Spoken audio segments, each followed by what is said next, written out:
thank you for taking the time to attend Urban Yoga Lab's first event of 2023, The Future of Work as Employee Wellbeing.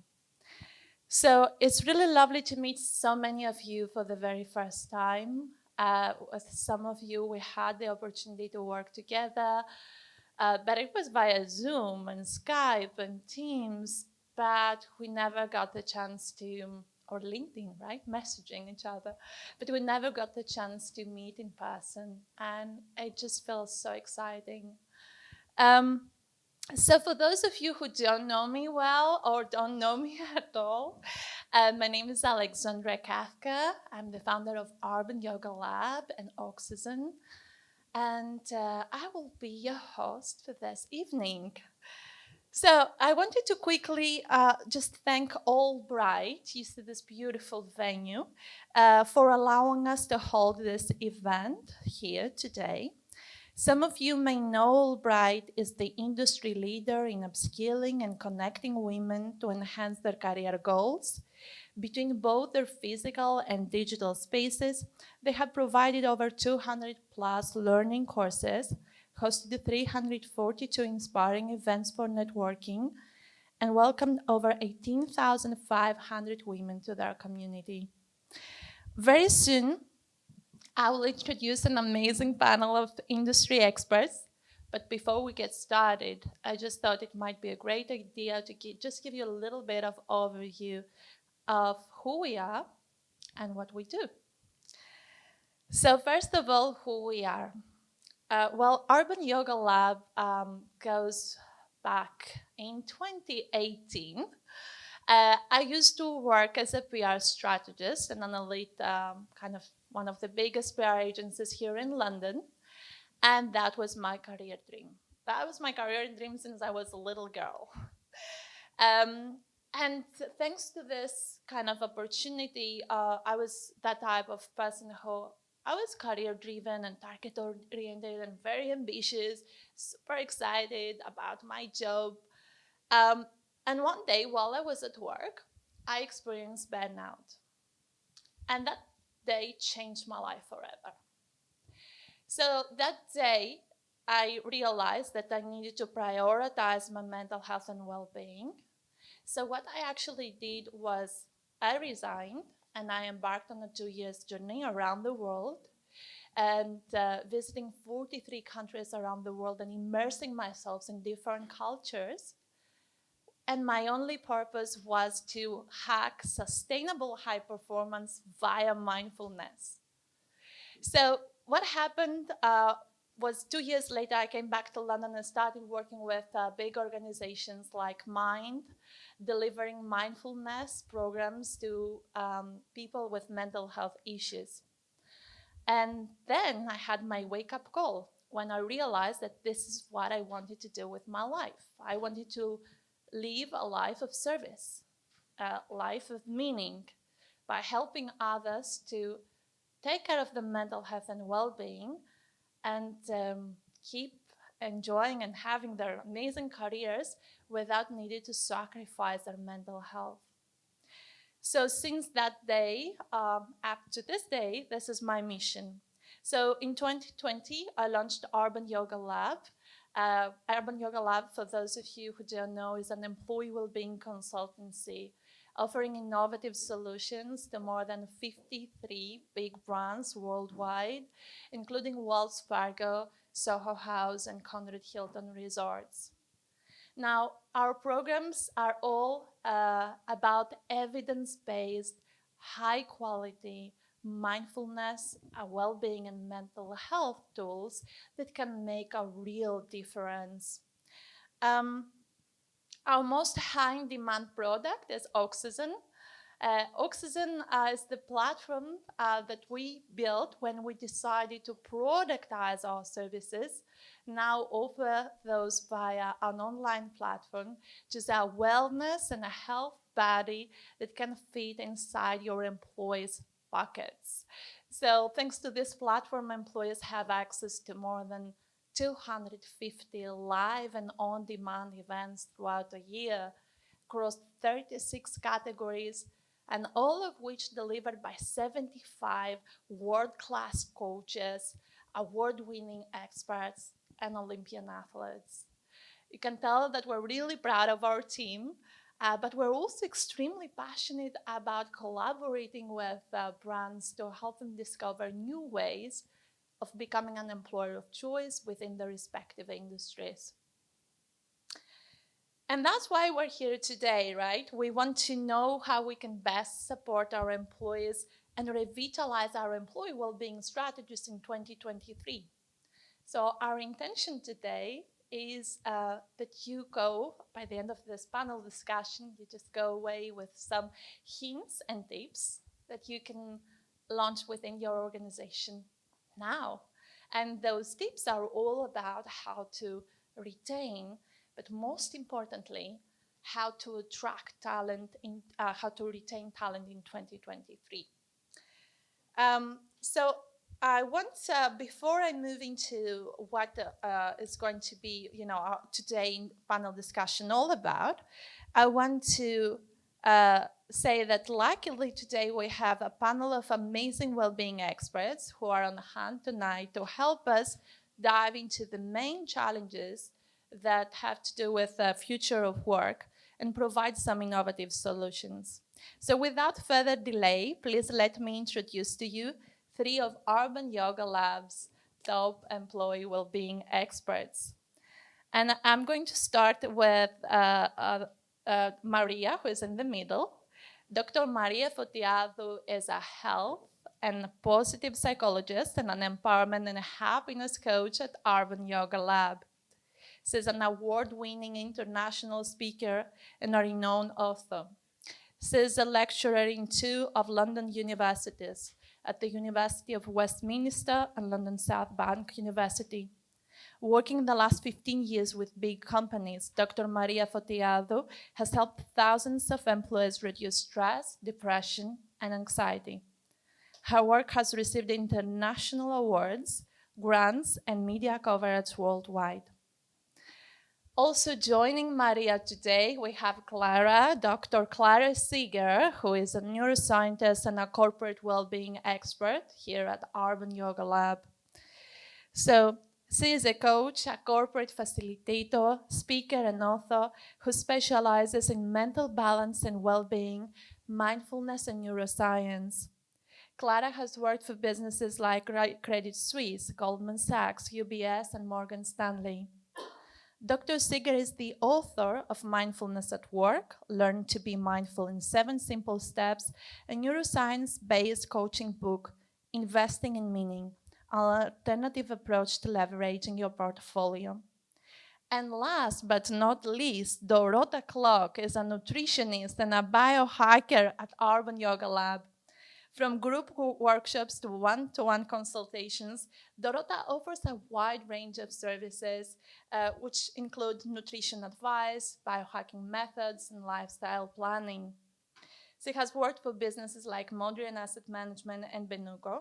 Dorota is the host and co-founder of the Global Fast and the founder of Feel Human program. Maria, Clara, and Dorota, welcome and thank you. We are so grateful for making the time to talk to us on such a fast evolving topic, and especially during such a busy period of time. Can we have a round of applause for our lovely speakers?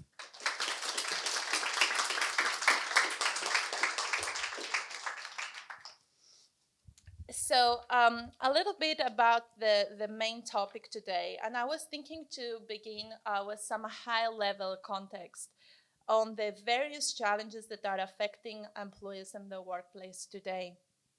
Yes, we all know that COVID-19 changed the game when it comes to workplace and employee mental health. There are some other challenges that are present too, definitely present.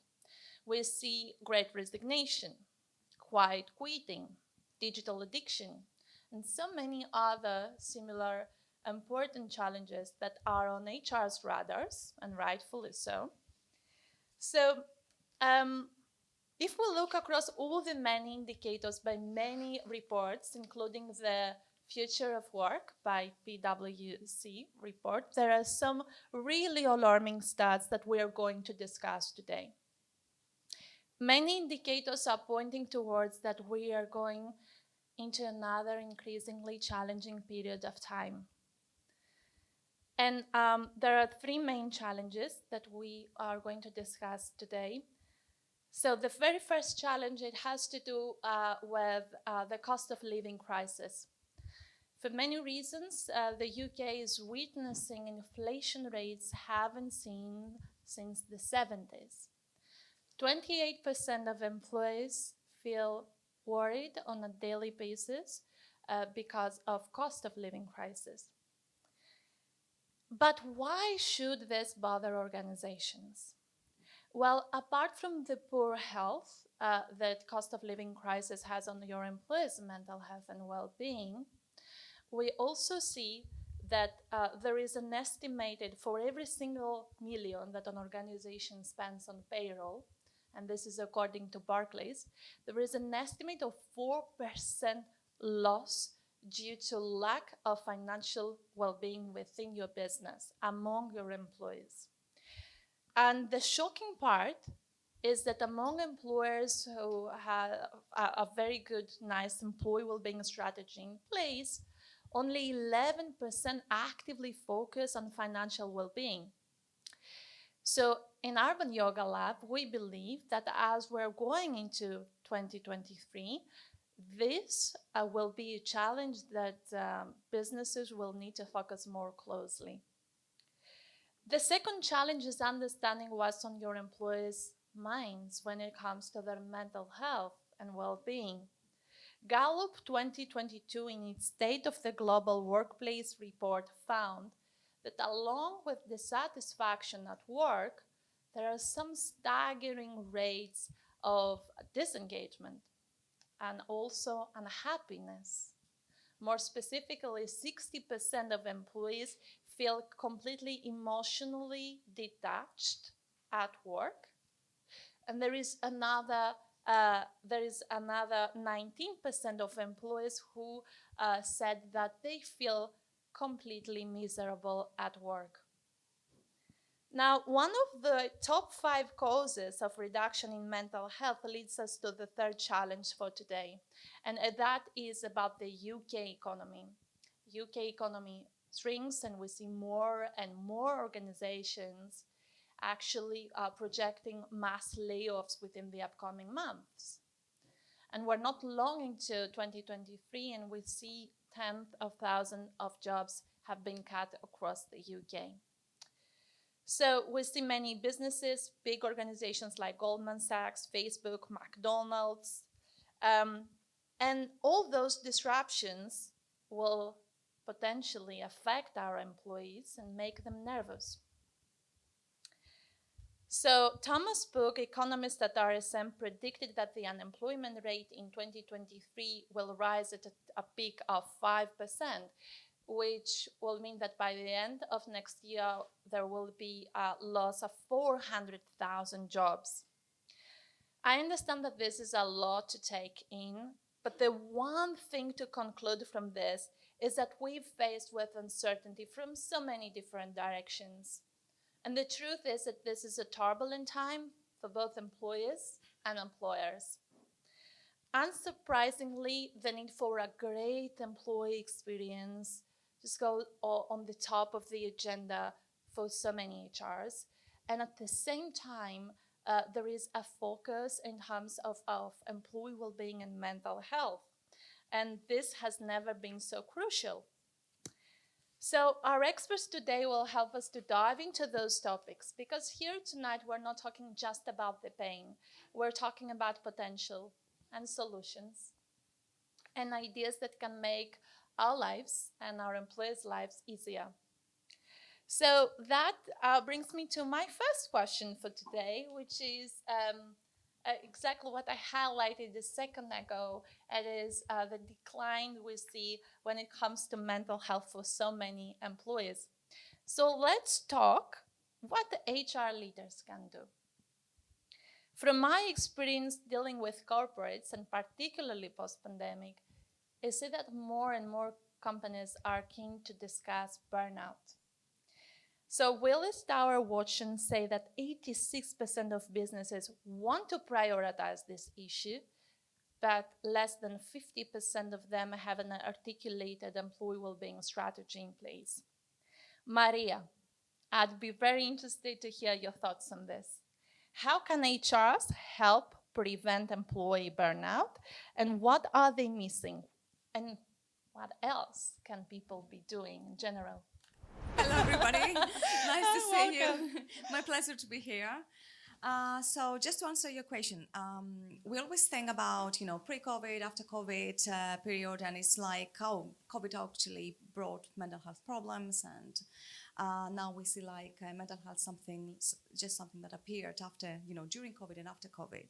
It was always there. So one positive thing is that we're now aware that there are people who develop due to work or other reasons mental health problems. So this is something that I want to see from, let's say, positive side. I know it's a negative thing that when we experience issues, with our health, but at least we recognize it now. What we can do is like communication, I would have to say, because we are so used in working by ourselves, either, we started working from home 2 years ago, 3 years ago. I lost track with the COVID period. But we thought, that was brilliant, something new. We don't have to travel. We're at home, cooking anytime we want, drinking our coffee but we started working like more hours, during the day. There was like a problem that because we didn't have like our own desk, from work, our house became our office. So we need to start recognizing all these problems because we idealize, the time that working from home is like perfect. We need to realize that we are back together to value like that we work together quite well, and this is brilliant. We can actually work from home some days. Companies can actually work on that, what they allow and what not. But it's brilliant, we don't have our own project, and that's okay. We meet our deadlines and then we go home. But it's important to communicate what we do with others, and just to say that, okay, success and being perfect and all these kind of things are good, but asking for help or asking for guidance is really important as well. And we all need it because it's not the same. We're not back to normal. We are not the same. We went through quite a lot of, difficult time. So communication, I would say, and to realize that we're humans. We can be really successful, but we still need help. And we can ask, or, different departments, we can actually give help as well. And say what we do, and just to share information how we do every day. This is important from something that is good for everybody to do. I love it, and I love how you always bring this kind of human-centric element in every conversation. That it's so important to think about this difficult time of a pandemic, and that we still experience this. It's a traumatic experience, right? Being in lockdown, and many of us will still try to heal, and that's a reality. So I'd be really interested to hear the rest of panel's thoughts on this. So what about you, Clara? What do you think? So in terms of mental health, and more specifically about the burnout. So what businesses can do to help their employees prevent burnout? So welcome everyone from me as well. Lovely to be here.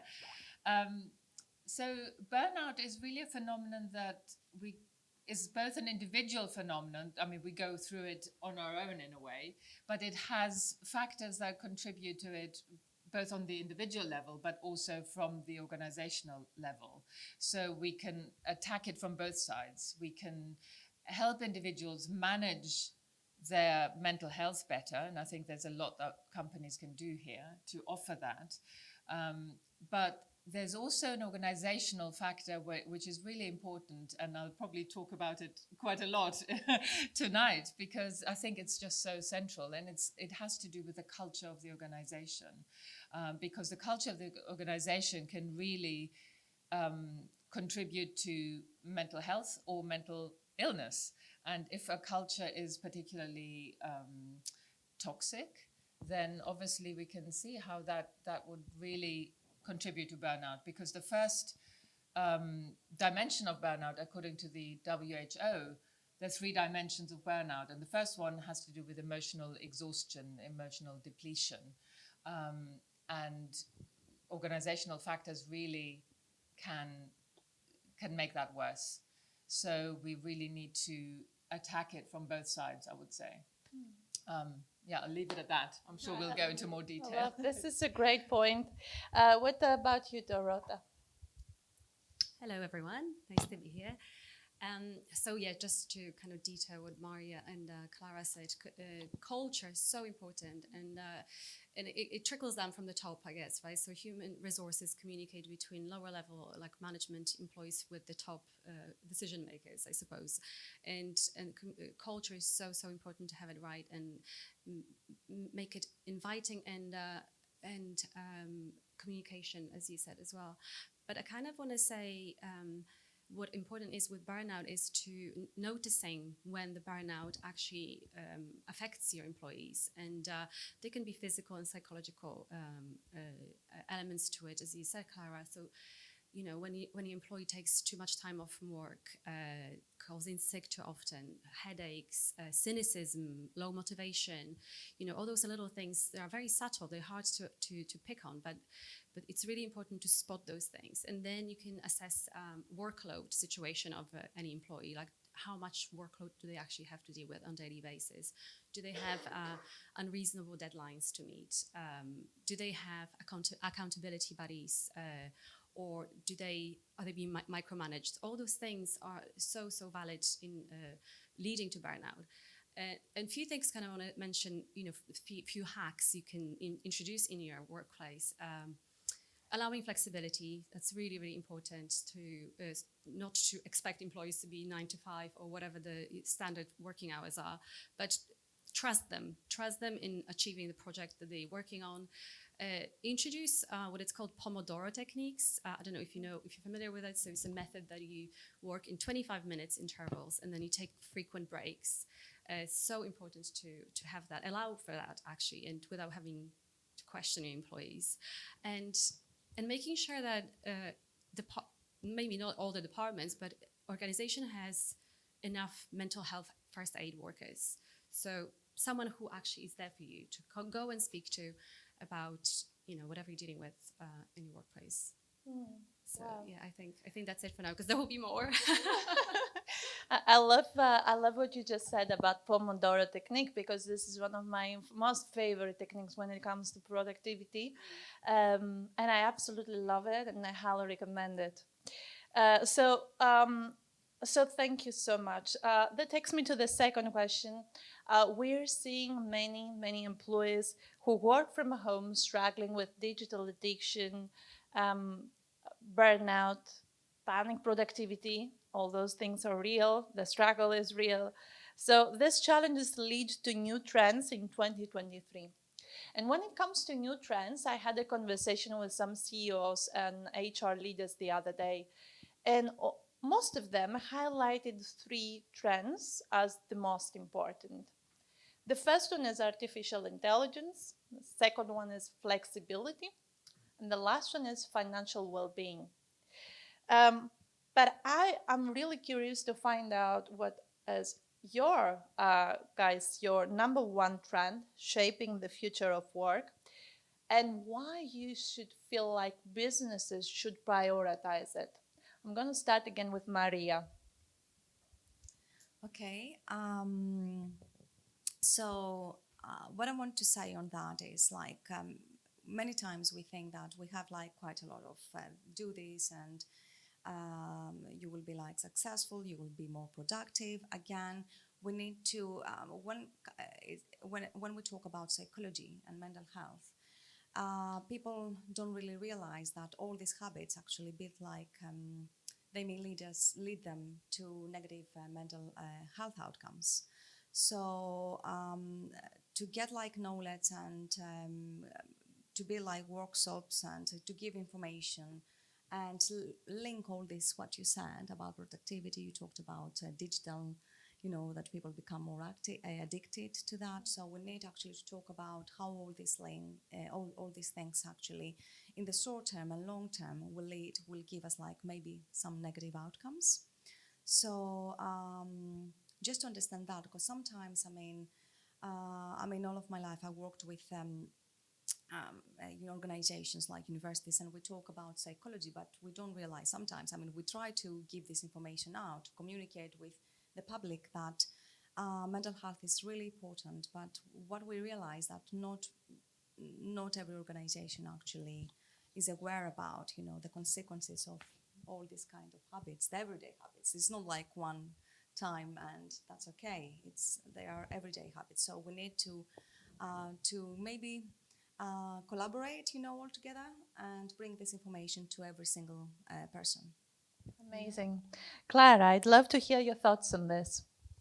Okay, I think you know me, right? So I'm not one for trends, but so I think something that should become a trend is, and that's kind of the focus of my work with companies, is what I call creating a culture of sustainable well-being, because I think, and this doesn't actually just apply to companies, it applies to the whole society, because I think where we are now is not sustainable. It's not sustainable in many different areas of life. And I think that word sustainable, which we know about, has to do with the economy, has to do with energy, has to do, with the environment. I think we need to apply it to well-being, and it's time to do that in the corporate world and re-envision what we mean by well-being. And I think it's not enough to come away, because I always get asked to give tools, offer tools and hacks and all that, and it's fine, it's good, but it's not enough. And I think we need to find a way to help people create a more sustainable life, a more sustainable work life, and really have a paradigm shift about that. And when I talk about well-being, I don't just mean mental health. That's very much part of it, and it's the basis. If we don't have mental health, then we're not going to have any other well-being, really. But I think but productivity, for example, is also part of that. So I see that all in a very holistic way, that we can work on this idea of sustainable well-being by working with our mind and understanding how we function best. And how we function best has to do with, how we use our mind to, what goals are we striving for? Are they sustainable? Are they wise? The aspirations we have. It's about how we employ our attention skills, which obviously then will lead to better productivity and performance. And we can, if we don't do that well, we can have burnout, right? So we need to learn how to use our attention and our cognitive faculties best, so that we can sustain our performance. And it has to do with our emotional health, and it has to do with how realistic we are in assessing what's out there, reality, seeing reality in a more objective way. And part of that is transcending unconscious bias, for example, and all these initiatives. For me, that's all part of sustainable well-being. And a company needs all of these things. And not to forget an ethical foundation, which is not maybe very trendy to talk about, but it should be. Because if we don't have that, then, the rest doesn't really doesn't go anywhere. So that's what my key thing is: sustainable well-being. Yeah, I love that the key of sustainability and how to make things sustainable, because in many cases what I personally see interacting with new partners and new clients is that they all want to help, but many of them, they feel like there is a quick fix or a kind of silver bullet, but it's not. And the reality is that we really need to work by thinking long term and thinking in a way that is it's sustainable, right? So recently, I've spoken with some thought leaders in the world of mental health and well-being, and I want to confess something. And this kind of conversation we had, they said to me that one of the greatest challenges they see every day on the workplace is loneliness. And when I hear that, at first place, I felt like surprised. I was like, what's that? Is this a real challenge when it comes to workplace? I've never heard of this before. And then we had this conversation about how important social well-being is. So then I did my own research, and I saw that there is a report from Microsoft, the Future of Work report, which actually shows that yes, remote work can improve job satisfaction, but at the same time can make employees feel kind of guilty, and many employees feel like they're trying to overcompensate because they work from home. Also, many of them makes them feel socially isolated. So the Society for Human Resource Management have said that 65% of companies say that they find it hard to maintain morale and to create this kind of social cohesion among teams, among members, employees who work remotely. But why is this an important topic? Why loneliness is an important topic? Now, here are a few facts that they might shock you. Did you know that 20% of employees who work from home feel lonely at every typical working day? 23% of employees agreed that loneliness can affect their mental health. And those aged from 18 to 24, it seems that it's twice as likely to suffer from loneliness. Again, working from home. So now, every single time I discuss with businesses about creating this element of bonding and a sense of community among employees who work remotely, what I hear is that normally their mind race to bringing people back to the office, right? Bring people back to the office, let's do something together in person. So it's a nice team bonding thing. And yeah, it's important, don't get me wrong, it's really important. But I just feel it's equally important to discuss how can we improve and boost the social morale among employees who work remotely when it comes to the hybrid workforce. What happens when we cannot bring all our employees back to the office the same day at the same time, right? So how can we make our teams and hybrid working in general work well for everyone? So, Maria, I would like to know what are the activities that you feel that can boost morale among employees who work remotely? I agree with all this, what you said, because the last few months I have like more and more people coming to ask me help, and because they were feeling the last few years lonely working from home. So I can see that in real life as well, and we have to think about this is more evident in people who work like in big cities like London, because London was for many years the loneliest city in Europe, and so it was difficult anyway. So now actually this actually came to build on that. What we do, I mean, with companies that I work with, we organize quite a lot of away days and mindfulness days as well, like including like yoga or like games or relaxation, meditation exercises. And we give them like tools, like mind tools, like cognitive, like based and behavioral based tools to work in their everyday life. like giving them tips. You said, you talked about having like breaks or like socializing, not prioritizing because they lose track of how many hours they work. So just to make it more specific and place realistic deadlines, as you said as well, very correctly. So and working all together, communicating, having very often communication within all the members of businesses, so we feel like we are part of the team. And obviously leaving them the option that we can always go, have certain days that people can work from the office and see each other and talk about the problems.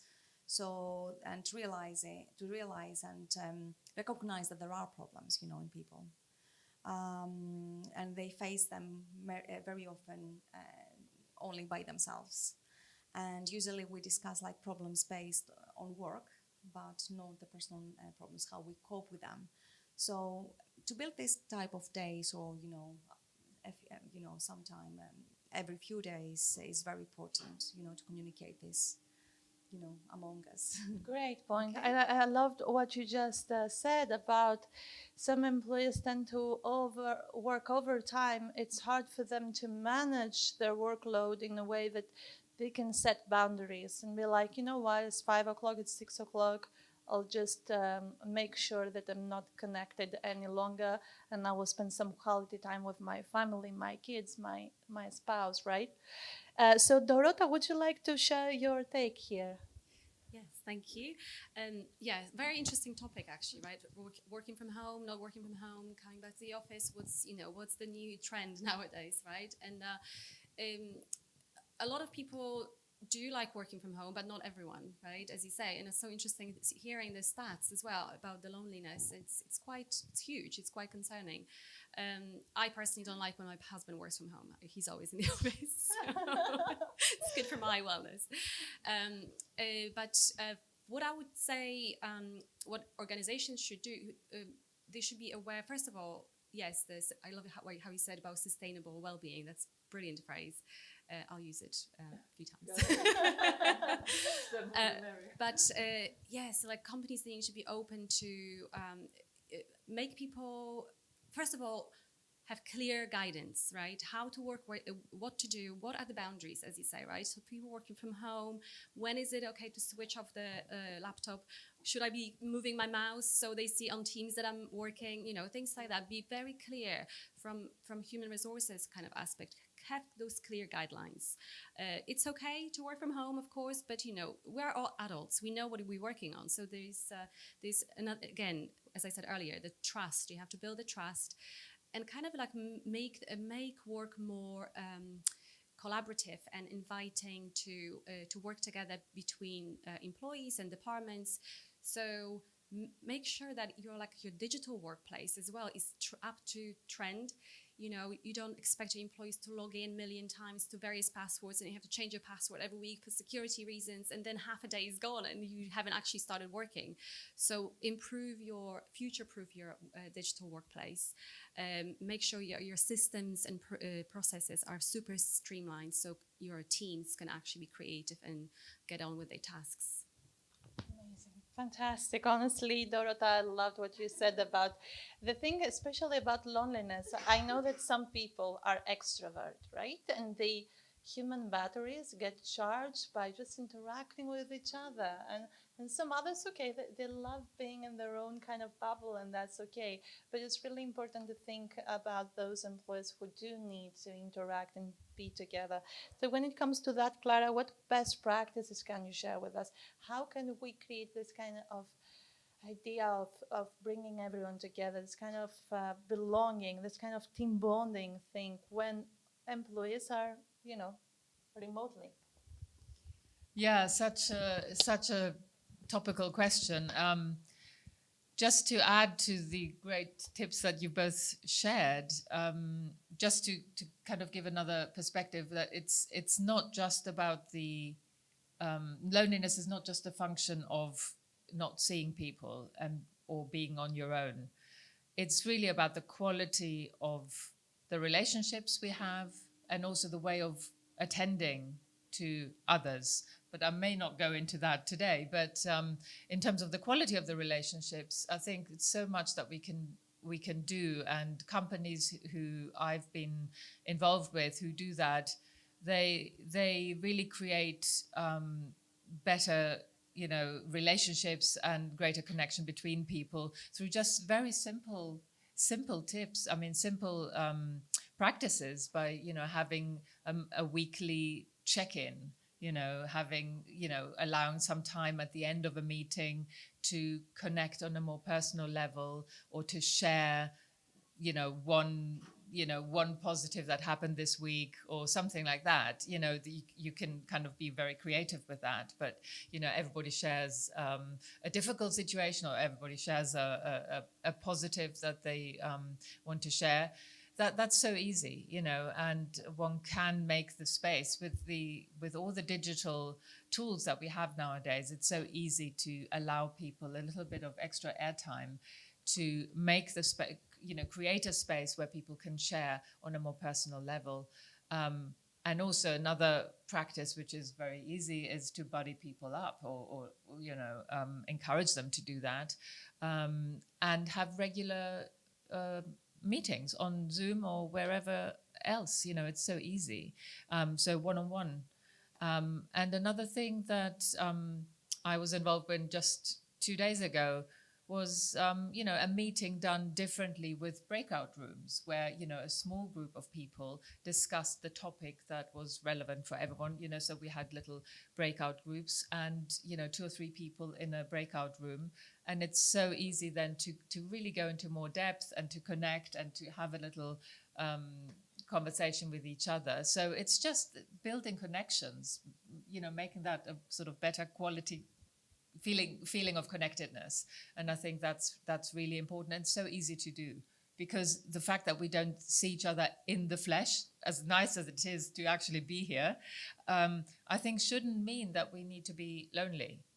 Even if we, I think even during the pandemic, I mean, I had so many, I guess it's the type of work I do, and delivering mindfulness programs, and, you connect with people more intimately, I guess. But, I felt so connected during that time, even though I didn't see anyone for months, really, apart from my, family. But, so it doesn't have to do with, we don't always have to be in the same space. So just to add that. I love that. And I mean, I've seen during pandemic, we on Urban Yoga Lab organized amazing team bonding activities, from aromatherapy to candle making workshops, and mixology, nutrition kind of classes with you. I mean, we've done so many great things during pandemic. And I totally agree with you, Clara, that it doesn't, like, we do not need to be in person to feel connected. It's not necessary, right? So next up is that a lot of evidence suggests that Gen Z employees, who are a growing percentage of our workforce, struggle with mental health issues. Now, there are a lot of stats on the internet, but there is a report by Deloitte, which I found really interesting, and it's just dedicated to Gen Z employees. And according to this report, 44% of employees, Gen Z employees, they feel stressed or anxious most or all the time. Most or all the time. Really alarming. Then another 44% said that they feel burned out due to the intensity of the workload. And 46% of Gen Z employees said that somebody left their organization recently because of burnout. Now, I feel that these are very alarming stats, and that leads me to my next question.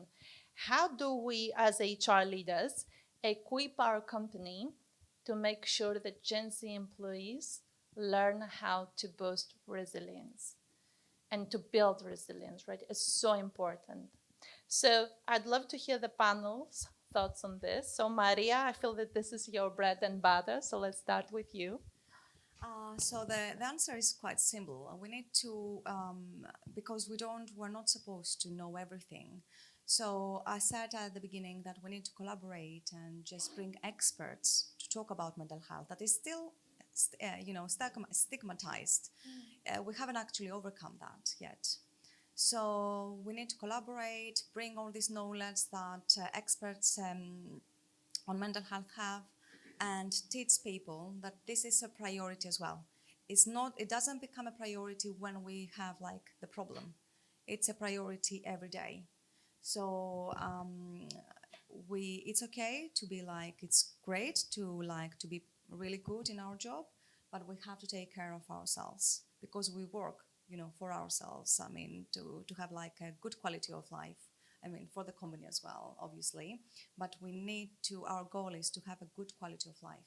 And good quality of life, it doesn't mean that to think about the next weekend, but to think like long term. So we need to help them understand that mental health is priority, as I said, and that there are solutions, there are things that we can do every day, individually, but all together as well. So yes, we need knowledge to bring this knowledge to them. Amazing. So, Clara, I'd love to hear your thoughts. How do we help younger employees to be more resilient? Yeah, I agree with everything you said, Maria, and I think that's really, really important, and it should be preventative rather than remedial. And I think that's the key point, that to help people really manage their mental health, not just when it is a problem, but really, and I think that's why mindfulness and meditation, which I teach as a central part of my well-being programs, is such a great tool, because people need to learn to manage their own mental state and their physical state. But we are not used in this society to look at our minds, and we don't know how to do it and where to start and how to go about it, because mindfulness is not just enjoying the present moment. I mean, not in my book anyway.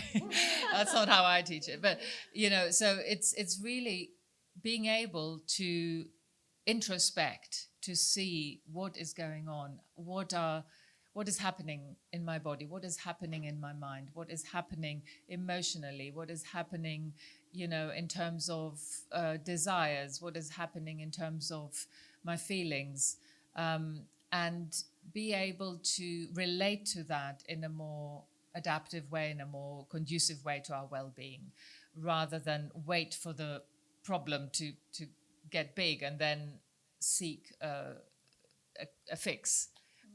So we need to make that part of, and back to my idea of sustainable well-being. Otherwise, we're never going to get there, because it's very easy to be happy when everything's going well. But what do we do when things are not going well, and what resources can we fall back on? And I think that this generation maybe doesn't have many resources because it's not taught at school. And one of my little background missions is to bring these programs to schools, and because the kids need to learn how to do that. It should become part of basic education, to know, oh, there's anger in me, or there's fear, or there's anxiety, and how does that feel in my body, how does that feel in my mind, and what can I do with it? Is there something I can do with it, rather than popping a pill, which doctors often prescribe, and often rightly so. I mean, I'm not against it, but can we do something else? Is there something that we can learn and teach kids from 5 years onwards, I would say? And I strongly believe in that. And I think in organizations we need to prioritize that, and not put mental health into that category that that sort of by the by, but the real focus is on productivity. That's why, as I stressed before, for me, it's both part of sustainable well-being, So if you're really anxious and you're close to burnout, then your productivity is not going to be very good, right? But sure. We're not just sorting out the mental health in order to be more productive. Yeah, we need to be able to, have a well-being that includes all of that. So yeah, I think teaching the resources and the skills is really, really key. I love that. That's such a great point, and especially what you said about schools, because myself, up to that point when I experienced burnout in 2018, um, I was living my entire life in chronic stress and anxiety, and I just didn't know since I was a little kid what to do about it. And there was that point that I reached my 30s to realize that, oops, I don't know how to manage basic things here, right? So it's like a middle life crisis when you experience that, and you don't need to experience that. It doesn't need to be that way. So I really loved what you said. um, and Dorota, I'd love to hear your thoughts too. Thank you. Yeah, it's amazing answers as well. So what I'm hearing is recognition of what's happening in your employees, in yourself, and communication. Right, raising awareness of of how to recognize symptoms of burnout and how to become resilient. So very interesting about the young ones who are joining workforces. And I'm not surprised. I'm a mother of a teenager, and yeah, the way the latest generation was brought up is everything was kind of given to them, right? So everything is within your phone pretty much. You know how to get from point A to Z without having to look for A to Z map when, you know, the actual map that used to be the only tool to kind of walk around. And, you know, to make a phone call, you don't have to find a coin and find a phone booth, you know, and all those kind of experiences as a young child. Teach us resilience, right? How to get to the obstacle, how to get to your goal without, regardless of the obstacles in the way. So taking that into the workplace, I feel like the young generation needs to be respected, trusted, and we have to make them feel like they belong to the organization, right? Just because they just joined and they have no experience, they shouldn't be discriminated for it. So, and also kind of raising awareness and the actual tips, what I could suggest, you know, building awareness, building resilience. It's, you know, all the things that we mentioned so far, like being flexible, working, allow for unlimited breaks, but also kind of make them aware of the immediate environment. So your desk, your screens, how they affect on your actual biology, your health. So introduce blue light blocking glasses, make them encourage scheduling walking meetings outside in the park or over the bridge or wherever you are. Introduce sauna for lunch, for example. So you go in, have a quick sauna, detox, and you feel much better. All your endorphins are going. Have red light therapy rooms in your offices. So red light is really, it's a huge number of scientific paper, but as well, it charges your mitochondria, so it gives you production of energy. So little things like that, or, you know, having awareness of nutrition, how food affects you, your mood, your brain. You have to feed your brain when you go to work. And also Gen Zs are known as grazing generation. So make sure that those kind of foods are available throughout the working day, and also they're actually functional. So ditch the cookies and replace them with brain bombs, for example. And there are many more. So that leads me to the next question, which is, I guess that many of us in this room have heard about quiet quitting. And we do know what it means when our employees do the bare minimum. So in fact, I was reading a report by Vantage Circle the other day, which actually shows that 35% of HRs feel that employee engagement is a major challenge. So typically when I speak with new partners, this is something I get to hear all the time. So I work with HRs and they tell me, like, Alex, you know what? We do organize all those amazing programs, but nobody is attending, nobody is joining. How can we boost engagement? How can we make them actually want to be there and to participate and actually prioritize their mental health and well-being? So, Maria, when it comes to lack of employee engagement, we do know, again, there is not a silver kind of bullet, there's not a quick fix. But how would you help HRs to get this right? I will speak from experience as well that quite a lot of people in our organization, they knew that if I need anything from HR, I will just email them and that's it. We didn't know for a long time who these people actually are. So we need to actually just talk to the other people and introduce ourselves, first of all, and what we can help them with. This is the first thing. So they know who the other people know who we are and what we can do, what we can offer. And then this is the first step. So it's just to get to know each other and ask, obviously, other people to do the same. So this actually brings the different departments in an organization together, and then people will be more able to come to the next event. They will not feel like, and of course, I will go back to the deadlines and all these things that people have to achieve sometimes. I mean, it's true that they don't have time. So we need to,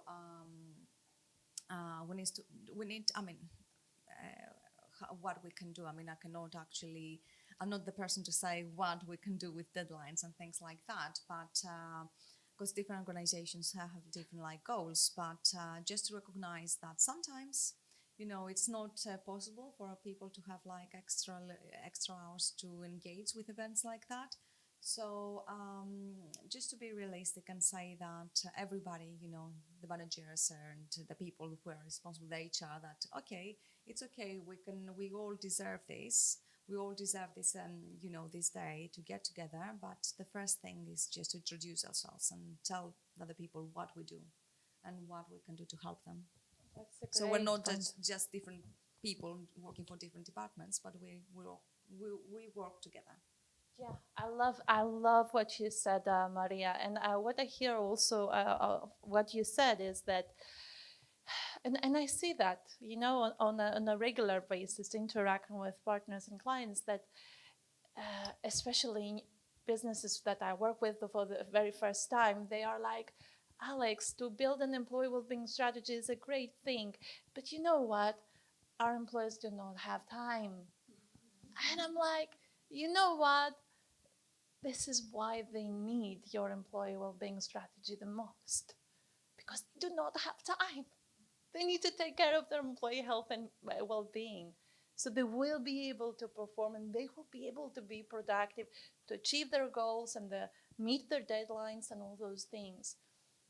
But it's true that when we see our employees too busy to attend an employee well-being event or a mental health event, then that's a very good reminder to remind ourselves that this employee who's that busy to attend is the employee who needs it the most. And that leads me to Clara here. So Clara, what are your thoughts on the importance of boosting employee engagement?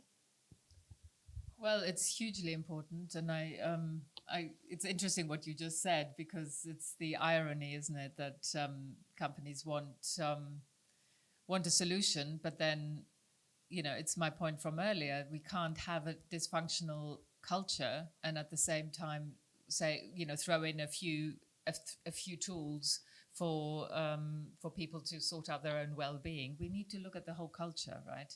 And make sure that culture really is the most conducive for people's individual well-being. And if there's no time, and I hear that all the time from companies, you know, they don't have 1 minute to do a mindful minute. I mean, then, you know, seriously, then we have to think a bit more, you know, we have to challenge our status quo and look a bit more closely what needs to change. But as a, you know, in terms of engagement, what really works well, and I say this as a coach who coaches people one-on-one as well, and what really gets people, you know, brings people to life is when they're asked questions and when they're given responsibility. So really that sense of authorship, the sense of agency, and there's nothing like it, you know, rather than just being, you know, and again, it starts from school, you know, rather than just being taught from the top or from the front. It's giving people the responsibility to come up with their own solutions, to come up with their own answers, to research something and then present it. I mean, that you know, you can't be passive if you have to do that. You know, it'll get your adrenaline going as well, but you know, it also will increase that sense of autonomy or agency. And there's actually 5 factors, if I can just quickly share them, that in social neuroscience, affective neuroscience, they've discovered that there are 5 key social domains where we can create either a sense of threat to people, inadvertently, or a sense of reward. And so we can use that. And those 5 are status, so our ranking within the company, for example, certainty, or the lack thereof, which creates a threat response, autonomy, which is, that what I was just talking about, a sense of, free choice. Then there's relatedness, and we talked about that already as well, the sense of belonging, sense of connectedness. And then the last one is fairness and being treated fairly. And so all of these, and we can look at these 5 domains and look at, where are we lacking as a company, as an organization? Are we giving people enough of a, reward in terms of giving them, opportunities to raise their status? And I'm not talking about promotions. I'm talking about, giving them the kudos that they are in charge of a project, for example. Do we give them enough certainty so they don't, it's an uncertain world, let's face it, but can we, within that, can we be more transparent? Can we share what we know and make them feel a little bit less stressed about that? And, that calms the anxiety. Can we give them, the sense of agency? Can we make them feel included? And that's where all the, diversity and inclusion projects fall into that category, and create a greater sense of inclusion. And then, treat people fairly. And these are, my sort of 5 top tips. But within that, I think giving people the responsibility to work on something, to come up with something on their own, to run with the project, to delegate to them, I think that's kind of top of my list. It helps because it enhances motivation.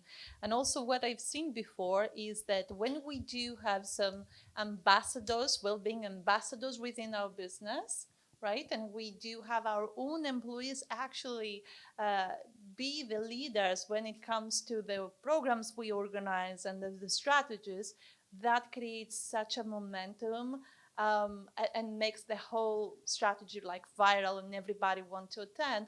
It's just because the employees themselves, they, as you said before, they feel accountable and motivated and driven, and then they want to be part of that, right, actively. So Dorota, what are your thoughts on employee engagement? Yeah, it's huge. We can stay here for until Monday and talk about it. But I love the 5 pillars that you mentioned. It's fascinating. And actually within those pillars, you can pick so many detailed, you can just go deeper and deeper into each layer, right, I suppose. But I wanted to touch on the status when you said, and I feel like, when we mentioned Gen Z before, it's so important to give people that autonomy. And even when you work on projects, just because someone's senior to you, it doesn't always have to mean that they know better and they can lead every single meeting, that it's boring and there's nothing coming out of it other than making an agenda for the next meeting.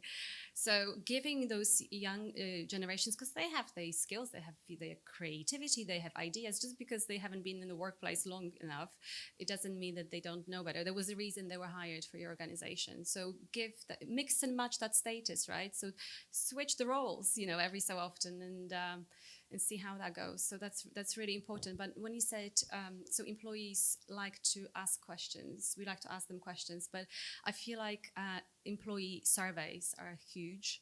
And I read somewhere actually recently that they are not that common across businesses and corporations because they take a long time, I suppose, to organize and collect the data as a result. But employee surveys are huge. You can learn so much about your people, and not even doing and do it regularly, actually. So even if it's a monthly check-in, send a newsletter out, or whatever platform you're communicating on, WhatsApp, just a quick type form survey. How did your week go? What was your success? What did go wrong? What can we do to improve next week? And that kind of creates that sort of platform and culture that it's okay to talk about things. It's okay to talk about your failures and, you just had a bad day, or, it's fine. So employee feedback is, I feel like it should be performed on regular basis. Class. So yeah, obviously talking about nutrition, how food affects your mental health and well-being. That's important. But actually having like daily clinics, right? A nutrition comes in, and you can come to speak to me. And what's your problem? I can guide you. We can, employees can offer free vitamin D tests. Check your levels. Maybe that's why you feel a little bit low because it's dark all the time. Free Dutch test for women over 35. Menopause awareness, so many things, and that will resonate with the employees, and they will feel like they're part of something that's helping them. Yeah. So it always fascinates me how nutrition is so much interlinked with mental health. Oh my God, yeah. Or It's gut and just- brain axis, it's huge. Yeah, yeah. And that's something we have in common, Dorota. We're both passionate about this topic. So perfect. We're at the very end now, guys. So I feel like, of course, we've spoken too much already, but we had some very important topics to cover. But I feel like there is one last thing that is really important to cover. I want everyone here to go away with your number one tip about attracting and retaining talent in 2023. I'm gonna start with Dorota. Okay, I thought about it. I have two tips, but actually the main one is to introduce brain food in your workplace. If it's the one that will stick to your brain, it's have a brain food available in your workplace. That's my number one tip. Love it. Maria. Okay, quite a lot of people try to be perfect in all they do, and we all know that there's no perfection. If we don't know, it's time to realize that, and that's good that there's no perfection, and just to give to work on our strengths, and then to learn from other people, and just take the word perfection out of our minds, because it only brings pressure, nothing more. I love that. Clara? It's difficult to find one tip for me. But if I had to pick one, I would say introduce a mindful minute in each meeting before you start the meeting. Have 1 minute where everybody is just sitting there, not talking, and connected with everyone else. Maybe look at them and just let that 1 minute go by before starting the meeting. I think it would transform how people interact with each other and how they feel about it as well. So, I just simply loved this tip so badly. And maybe it's something I can actually implement with our team in Urban Yo-Yo Lab, so we can start our meetings with a mindfulness minute. So I want now, guys, to check with you if everyone has any question, and please don't be shy. If anyone have any question for our panelists, please raise your hand.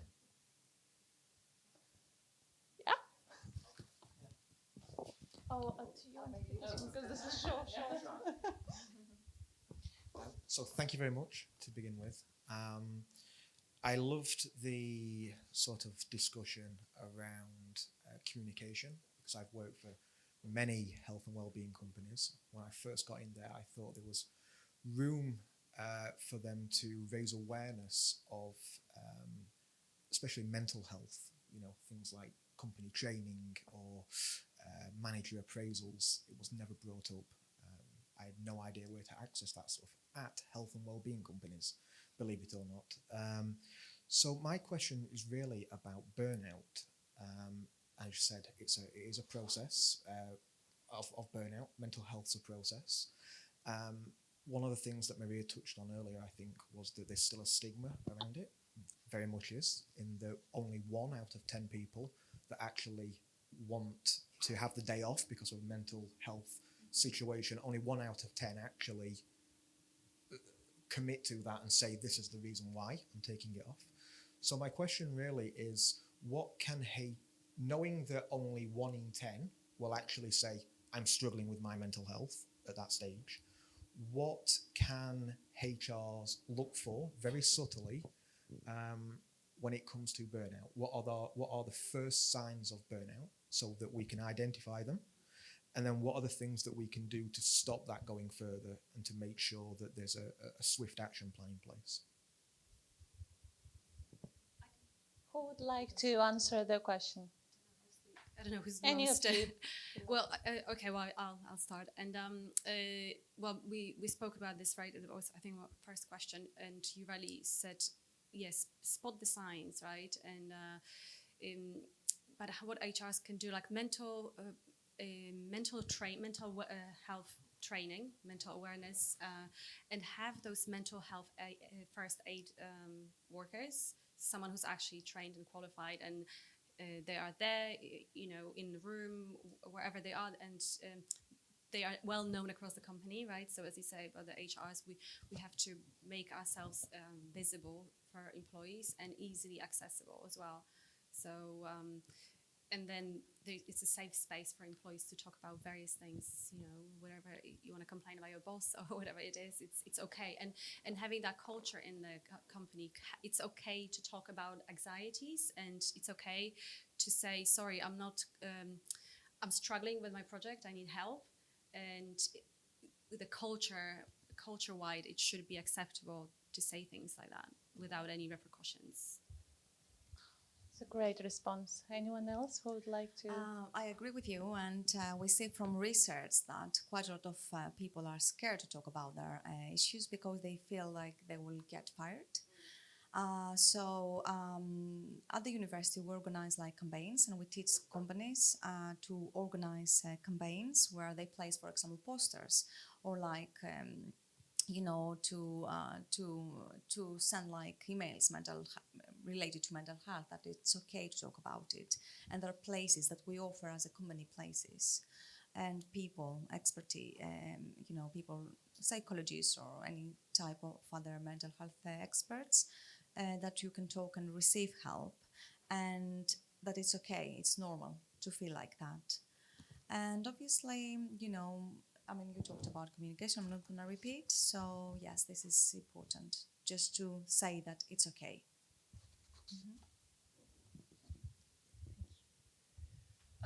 Just to add, yeah, these are great points, I agree. I'm just thinking about, that first dimension of burnout being emotional exhaustion. And what often contributes to that is there are two things, and they're related. One is that the general culture is could be one of emotional incivility, microaggressions and that kind of thing. So kind of subtle, they call them microaggressions. So that's one factor. And that often leads to the second factor, which is what is called emotional labor, where people feel that they need to play down negative points and at the same time exaggerate the positives. So play down the negatives about how they're feeling, for example, and pretend they're much better than they are, and so that takes its toll, and it then leads to that emotional exhaustion. That's the first dimension of burnout. So if there is a culture of emotional incivility and people are treating each other with contempt or aggressively, etc., microaggressions, and people feel that they need to kind of have a stiff upper lip and just suck it up, or whatever the culture demands as they perceive it, then that can really contribute. And I think what would be great is if companies could just have two questions that people have to answer, digital, like a questionnaire, anonymous, where employees actually rate the company from week to week, and also rate how much emotional labor we have to educate them first to understand what that means. And then it's very easy, how much emotional labor did you have to kind of put up this week, for example, and then one could gauge what people are saying. Because if there is a huge toll of that emotional labor that's happening in the company, then there's time well, it's already time, I think, to invest in well-being. And that emotional labor then turns into physical labor, I would imagine, right? Because it's draining. It's draining to go into to come into an environment that you're not happy with. You have to pretend all the time, and you're distracted from your actual work, and it's it takes its toll, and then it turns into chronic diseases, mental problems, and etc. I would just again want to thank our hosts here at AllBright who allowed us to meet at this amazing venue. And I just want to give a round of applause to our lovely speakers. Once again, guys, thank you for coming. Thank you.